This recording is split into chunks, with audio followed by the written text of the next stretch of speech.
बेगूसराय की क्रांतिकारी धरती के मजदूर किसान भाइयों बहनों, मंच पर विराजमान भारतीय कम्युनिस्ट पार्टी के राष्ट्रीय सचिव कॉमरेड अमरजीत कौर, और बहुत बार ये कहा जा चुका है कि फिल्म इंडस्ट्री की महान हस्ती पर्सनैलिटी साथी प्रकाश राज जी, साथी आमिर ने भी उनके बारे में बात की।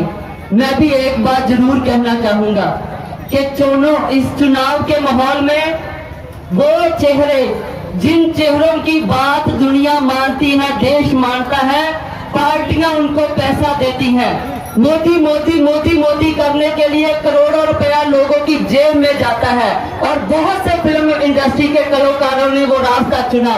लेकिन हम गर्व के साथ कहते हैं कि उसी फिल्म इंडस्ट्री में साथी प्रकाश राज जैसे लोग हैं जो खुद से पैसा खर्च के आपके लाल को जिताने के लिए आपकी धरती पे हैं। वो लोग जो समझते हैं कि ये ऐतिहासिक दौर है, कि इस ऐतिहासिक दौर में हमको अपना ऐतिहासिक भूमिका निभाना होगा। एक एक शब्द आज के समय में कहा हुआ आने वाले भारत की तकदीर बदलेगा। वो तकदीर बदलने के लिए एक एक आवाज को, एक एक शख्सियत को, उस हर कदम को ऑल इंडिया स्टूडेंट फेडरेशन की तरफ से, जिसकी पैदाइश है कॉमरेड कन्हैया कुमार, उसकी तरफ से हम सलाम करते हैं। और हम बेगूसराय की धरती पे खड़े होकर कहना चाहते हैं कि जब इस भारत का, हिंदुस्तान का इतिहास लिखा जाएगा, तब साथी प्रकाश राज का नाम उन साथियों में आएगा जो इस देश को बचाने की, इस देश को बदलने की लड़ाई में शामिल थे। उन लोगों में नहीं जो मोदी भगत बन के उस नोटों की गठियों को गिनते हुए अच्छे अच्छे बंगलों में रहने की बात कर रहे होंगे। साथी कन्हैया कुमार के लिए आज चुनाव प्रचार करने के लिए कभी नेपाल से फोन आता है, कभी विदेश से फोन आता है कि हम आना चाहते हैं। क्यों आना चाहते हैं वो लोग? क्योंकि वो जान गए हैं, वो सारे के सारे लोग ये समझ गए हैं कि अगर हिंदुस्तान को बचाना है तो भगत सिंह के, अशफाक उल्लाह खान के, इनके रास्ते पे चलने वाले साथी कन्हैया कुमार को जिताना होगा। और जो ताकतें जो देश को बांटने की, जो देश को तोड़ने की, जो हिंदू मुसलमान को लड़ाने की, जो मंदिर और मस्जिद के झगड़े करवाने की बात करती हो, उनको हराने का समय है। और बेगूसराय की धरती के लोग जिन्होंने इतिहास में अपनी भूमिका निभाई, वो आज के समय में इस ऐतिहासिक घड़ी में अपना भूमिका निभाते हुए और ये साबित करेंगे कि अगर दुनिया में बेगूसराय को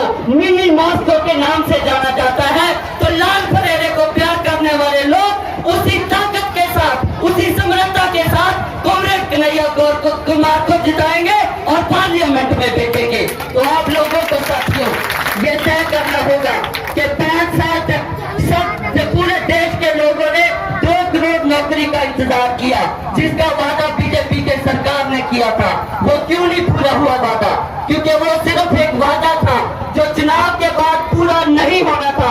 हमें मान है इस बात का कि भारतीय कम्युनिस्ट पार्टी सीपीआई की नेतृत्व ने अपने चोर मैनिफेस्टो में इस बात को दर्ज किया है और शामिल किया है कि सरकार बनने के बाद, पार्लियामेंट पे जाने के बाद रोजगार की गारंटी का, जिसके लिए साथी कन्हैया कुमार और उसका संगठन एआईएसएफ लड़ता है कि भगत सिंह के नाम पे भगत सिंह राष्ट्रीय रोजगार गारंटी कानून लागू करेंगे ताकि किसी को दर की ठोकरें न खानी पड़े।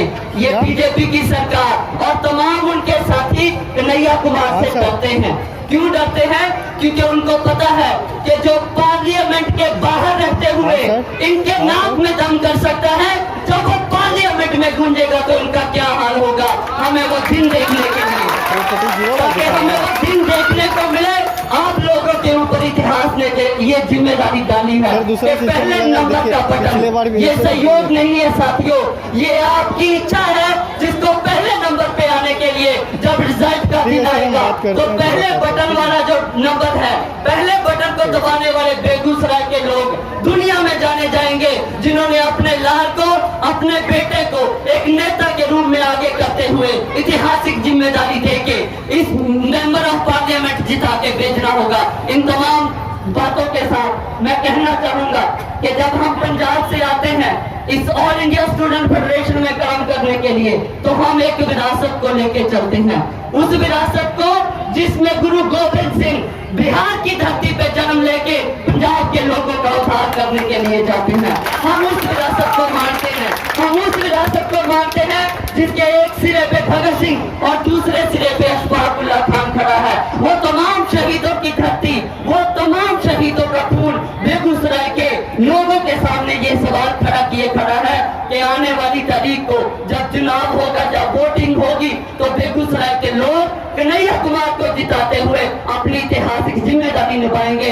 इन तमाम साथियों को, जहां तक इस माइक की आवाज जा रही है, उन तमाम लोगों को, मेरी माताओं को, बहनों को जो घरों में बैठे हैं, उनको ये अपील करते हुए कि आइए घरों से निकलते हुए उस लाल झंडे को ऊंचा करते हुए कन्हैया कुमार को जिता के अपनी आवाज को बुलंद करें। इन तमाम शब्दों के साथ इन क्रांतिकारी आपको सलाम करते हुए, इनकलाब जिंदाबाद, लाल सलाम साथियों।